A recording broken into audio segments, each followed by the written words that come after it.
Olá pessoal, tudo bem? Aqui é o professor Super Malva, hoje parecendo aí o Galvão Bueno, né? Já é o segundo vídeo que eu tô gravando, segunda videoaula que eu tô gravando. Infelizmente hoje dentro do carro, porque hoje o dia tá meio chuvoso, pessoal, domingão, todo mundo em casa aí, dia chuvoso, casa pequena.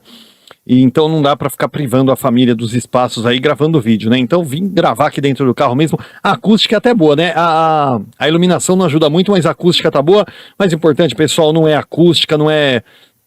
o importante aí não é a acústica, não é a iluminação. O importante realmente é o aprendizado, é a gente estar fazendo as videoaulas, né? Conteúdo apertado, concurso chegando aí, então vocês vão perdoando aí que cada hora é um cenário diferente, mas o importante, pessoal, não é o cenário, é as videoaulas, o aprendizado que a gente vai constituindo aí, tá bom? Antes de mais nada, né, o meu bordão aí principal, né? Se inscreve no canal, ativa o sininho para não perder nada, dá aquele like positivo. Não custa nada, pessoal, ajuda bastante aí o canal crescer também, tá bom? Ajuda nossos colegas concurseiros, auxiliar nos seus estudos, tá? E não custa nada, então se inscreve no canal, dá aquele like positivo e vem contigo. Pessoal, nossa 28ª aula agora sobre o ensino fundamental de 9 anos. Orientações para a inclusão da criança de 6 anos de idade, tá? Esse documento é um documento que é composto aí por 9 textos e agora nós estamos começando o 9º texto aí, reta final mesmo aí agora, né, dessa temática aí, na nossa 28ª aula, acredito aí que vai chegar a 30 aulas, né, vamos descobrir. E a gente vai começar agora o texto 9, e o texto 9 fala exatamente de modalidades organizativas do trabalho pedagógico, tá? Uma possibilidade, né? Modalidades organizativas do trabalho pedagógico, uma possibilidade. Partimos então, pessoal, do princípio de que se faz necessário apresentar, nesse momento de ampliação de duração do ensino fundamental, algumas propostas de trabalho do cotidiano. Lembrando, pessoal, que essa ampliação, essa mudança, ela se deu no ano de 2007. Então esse texto aqui é de 2007. Mas podemos dizer que ainda estamos no momento de ampliação, porque mesmo 3 anos depois, pessoal, ainda tem bastante coisa para a gente estar vendo, para a gente estar aprendendo aí, né? Para a gente estar integrando. Então, mesmo 3 anos depois, 13 anos depois, ainda tem bastante coisa para ver. Então vamos lá. Entretanto, nenhuma delas, né? Nenhuma dessas propostas de trabalho, ela terá significado se o professor não se permitir assumir o seu legítimo lugar de mediador do processo de ensino-aprendizagem, né? Se ele não se recriar, né? Se ele não recriar as suas propostas de trabalho, né? Isso aí não será permitido aí ser realizado. Então, assim, pessoal, nessa mudança do ensino de 8 anos para o ensino de 9 anos no ensino fundamental, pessoal, foi necessário que o professor ele fizesse muitas mudanças na sua proposta de trabalho. Por quê? Porque a proposta de trabalho do professor era muito voltada para o tradicional, o professor, métodos de avaliação lá no final, né? O professor dava ali todo o conteúdo, ia dando exercício, corrigindo, sem saber se o aluno estava aprendendo ou não. Chegava no final, ele fazia aquela avaliação. E esse tipo de coisa, pessoal, precisou aí ser mudado, precisou ser revisto, recriado aí essas propostas de trabalho para que realmente pudesse assumir, o professor assumir o seu legítimo lugar de mediador. O que é mediador? Aquela pessoa que vai acompanhando o processo de cada aluno, vendo se o aluno está aprendendo, onde ele está tendo dificuldade, tá bom?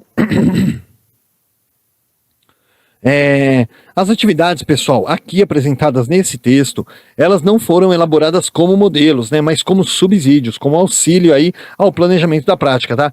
Então, assim, essas atividades que serão apresentadas, abordadas aqui no 9º texto,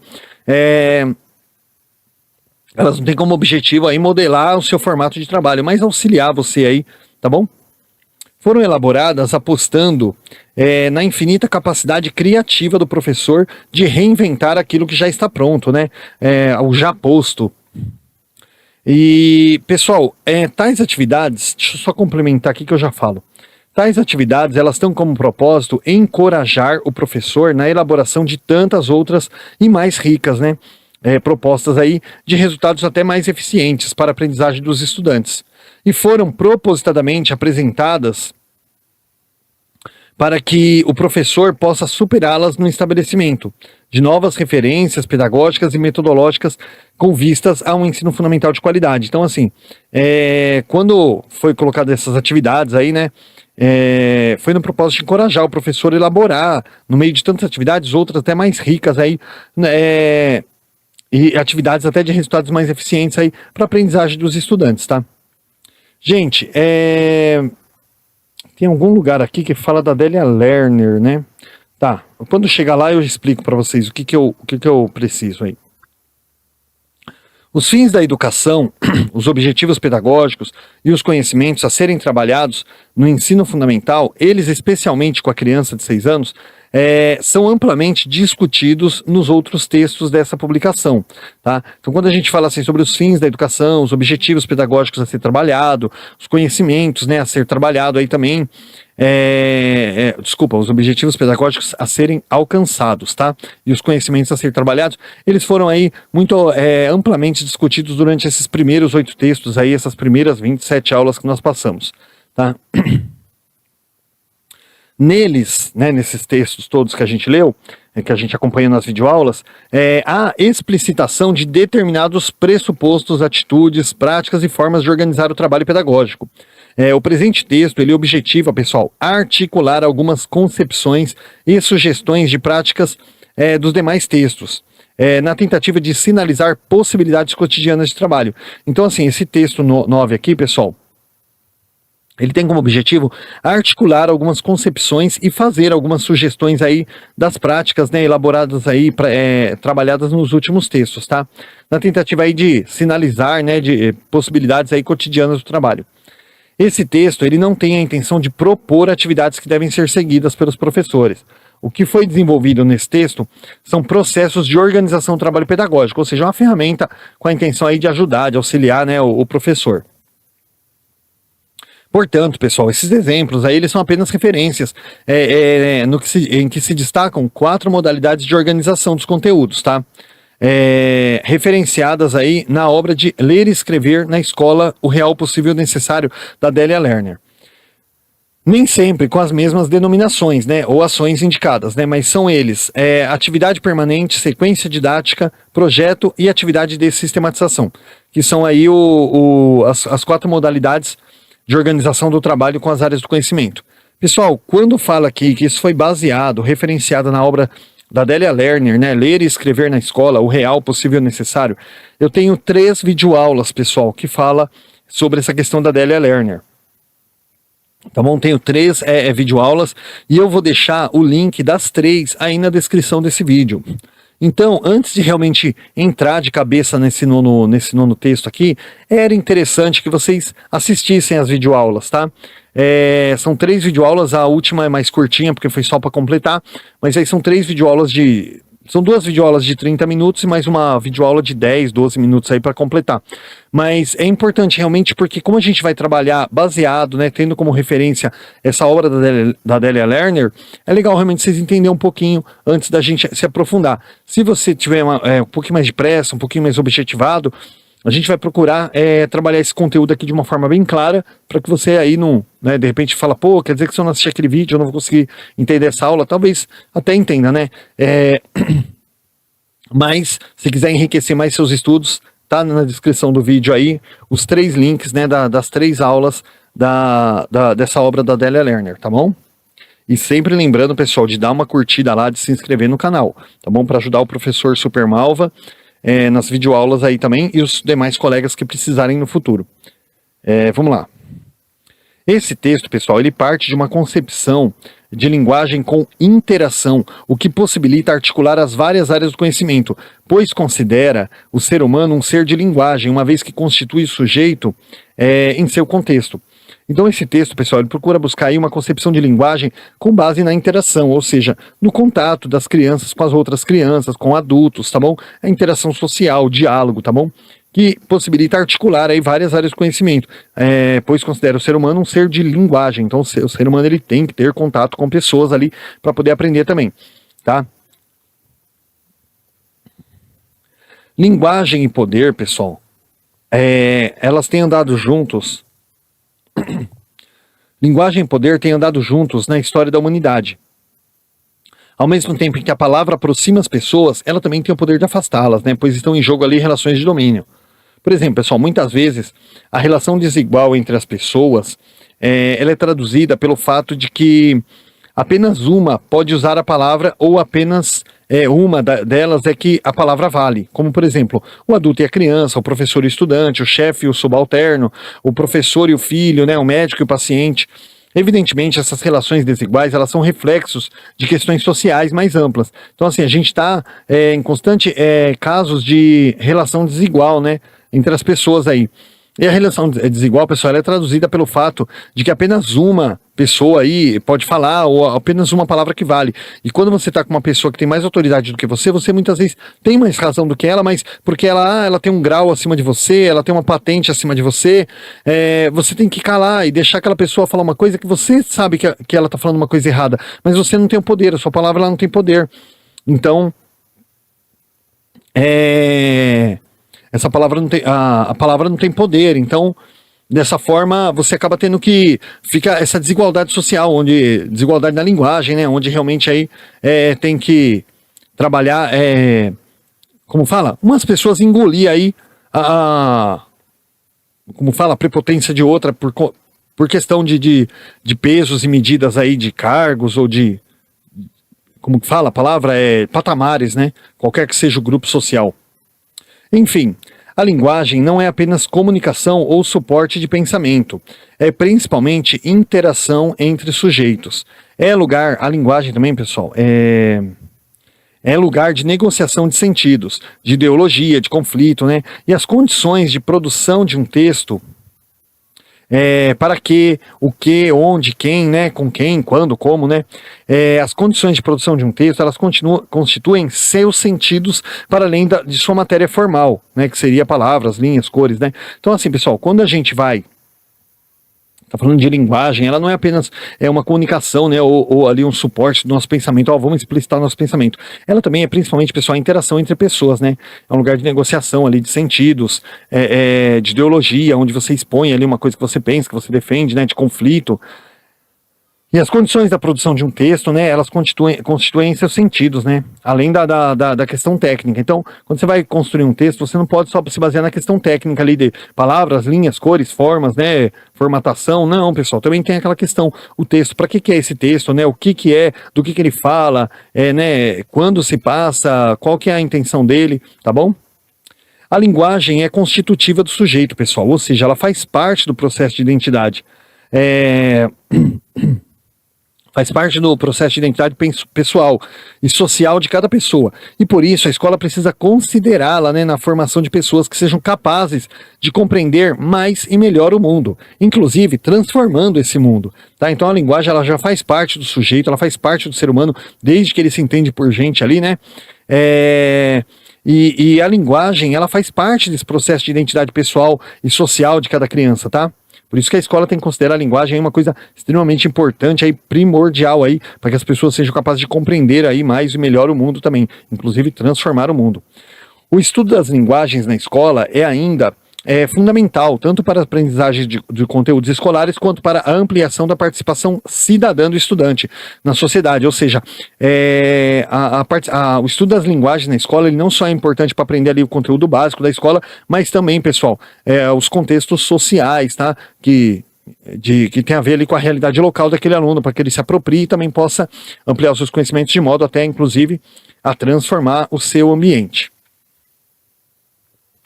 É assim que o presente texto procura articular suas sugestões didáticas, né, às discussões dos demais textos, considerando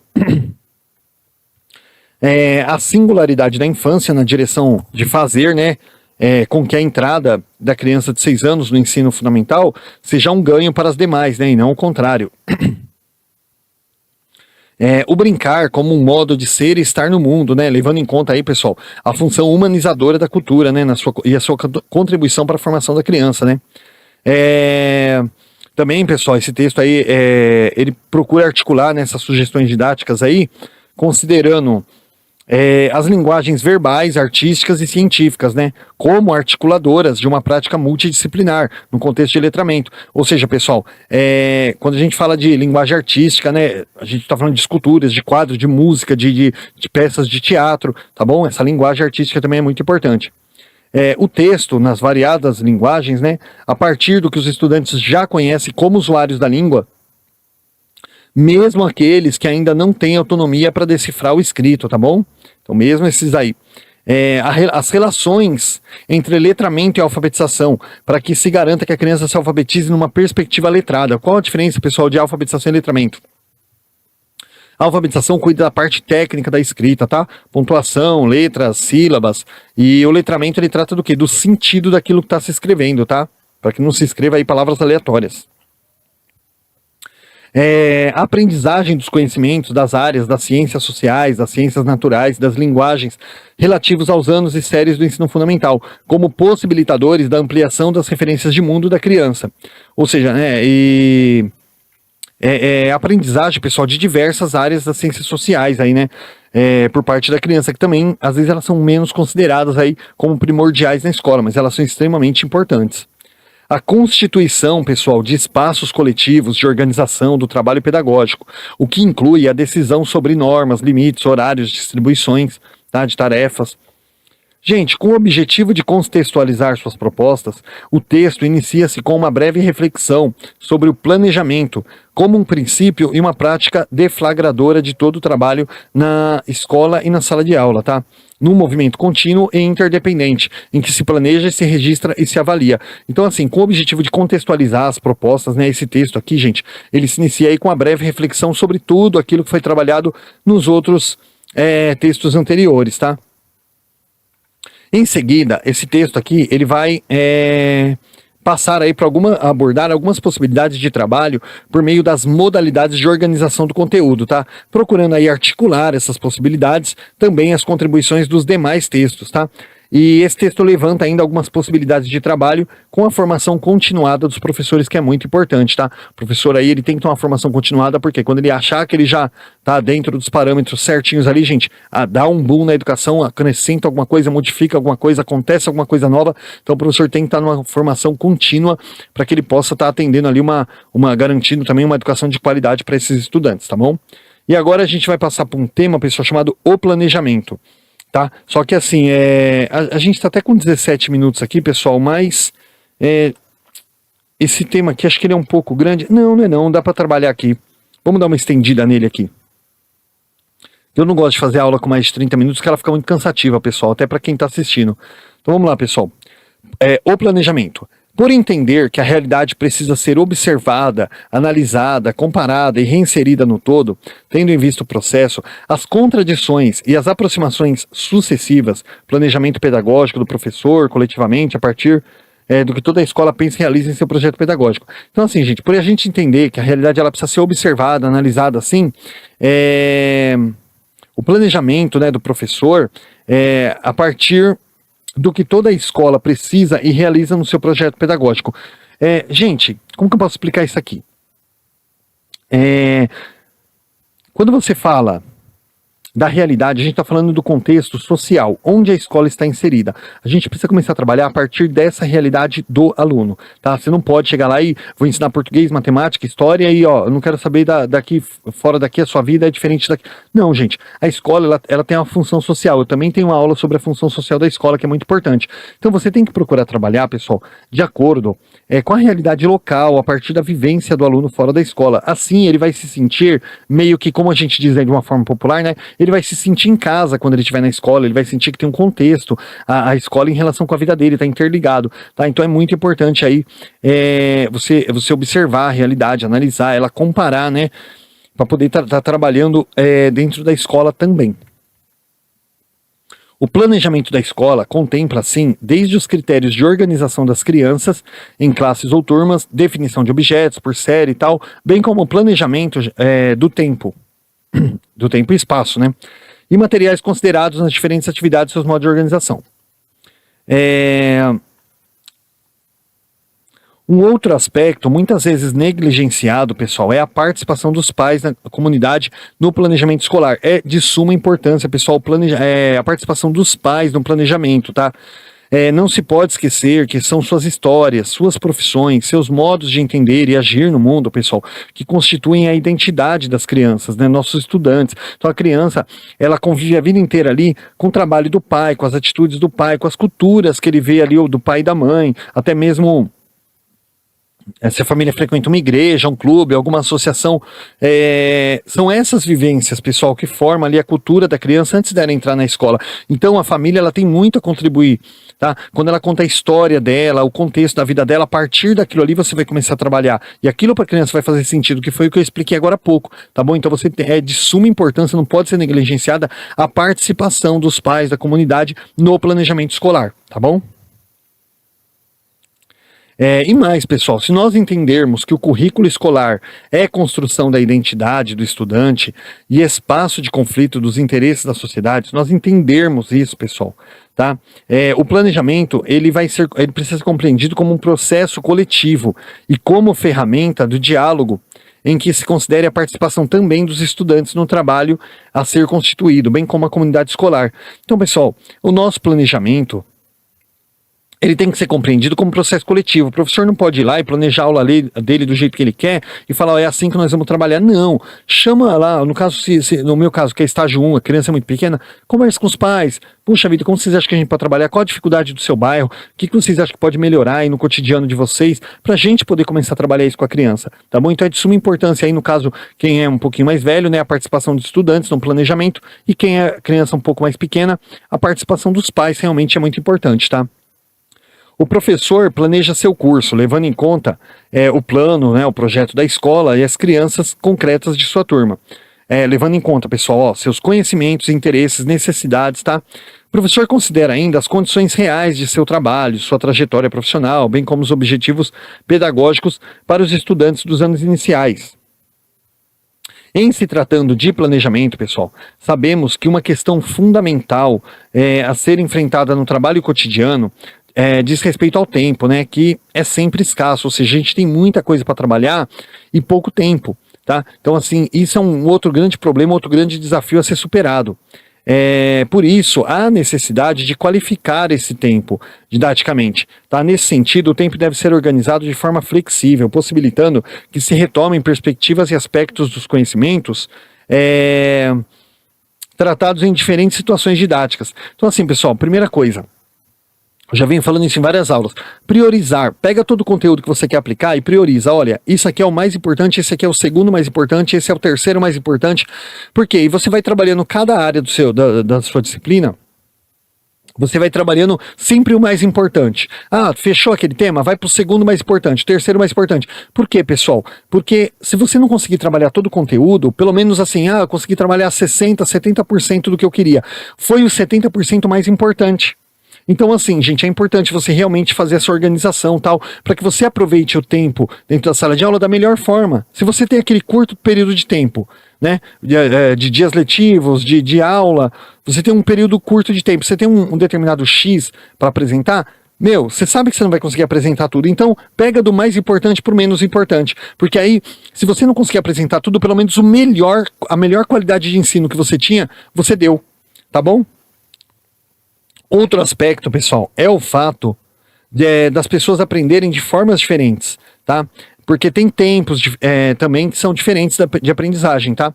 Variar, então, a forma de organizar o trabalho e seu tempo didático pode criar oportunidades diferenciadas para cada estudante, o que pode representar aí, gente, um ganho significativo na direção da formação de todos, sem excluir nenhum estudante. Ou seja, pessoal, perceber aí o tempo de aprendizado do estudante, como também as formas que cada um tem mais facilidade. Já venho falando isso também em diversas aulas. Tem aluno que ele tem facilidade com pintura, tem aluno que tem facilidade em cantar, tem outro em contar história, tem outro em escrever, outro em desenhar. E você não pode falar assim, agora é aula de desenho. Pô, tem aluno que ele não se dá bem com desenho, ele não consegue fazer nada. Se mandar fazer uma bola, ele não consegue fazer. E aí você fala, tirou 0 em desenho. Não pode, gente. Você tem que considerar que ele não é bom nisso, mas ele é bom em quê? Ele é bom em outra coisa, assim, assim, assim. E dessa forma, a gente consegue conscientizar realmente essa questão do aluno, tá? Entender aí onde o aluno ele é melhor, onde ele tem dificuldade, procura trabalhar, mas se ele não se apropriar daquilo, gente, é uma coisa que realmente vai fazer tanta falta na vida dele, vai deixar ele com a educação deficiente, então você precisa considerar todos esses aspectos, tá? Considerar o tempo e também as diferentes formas de aprendizagem, de modo a beneficiar todos os alunos, tá? Por exemplo, se a gente pegar aqui para concluir a aula, pessoal, se você pegar Albert Einstein e o próprio... puxa, aquele pianista, gente, compositor, como que chama? Mozart, Amadeus Mozart e o Albert Einstein, gente, eram garotos que eles apanhavam na escola, e o Mozart apanhava até do pai, porque ele não ia bem. As professoras batiam no Albert Einstein e diziam pra ele que nunca ia ser nada, que ele não tinha condições de aprender, gente, porque ele era um menino burro, imbecil, que ele não tinha condição. Quem é Albert Einstein, gente? Eu preciso falar? Quem foi Albert Einstein na contribuição do mundo? Quem foi Amadeus Mozart? E foram garotos por quê? Porque eles tinham coisas ali que não era o foco deles, mas se tornaram mestres em outras áreas, tá? Então tem que respeitar esse tempo de aprendizado da criança também e procurar trabalhar várias formas de aprendizado de modo a beneficiar o aluno, tá? Ele não é bom com martelo? Pô, dá uma chave de fenda para ele, grosseiramente falando, né, pessoal? A criança ela não é bom com um tipo de atividade, trabalha outro tipo de atividade que ela gosta. Ela vai se apropriar do saber da mesma forma e a gente aí vai estar criando aí uma formação igual para todos, sem excluir ninguém, tá? Pessoal, agora sim, né? Vamos aí para outra temática e vamos deixar ela para a próxima aula, para que a gente realmente não faça uma aula muito comprida, tá bom? Vamos ver aqui, ó. Estamos aqui com 25, 26 minutos. Então a gente vai passar aí para outra temática aí na próxima aula. Bons estudos e até daqui a pouquinho, tá bom, pessoal? Que eu tô morrendo de calor aqui dentro do carro também. Um abraço aí.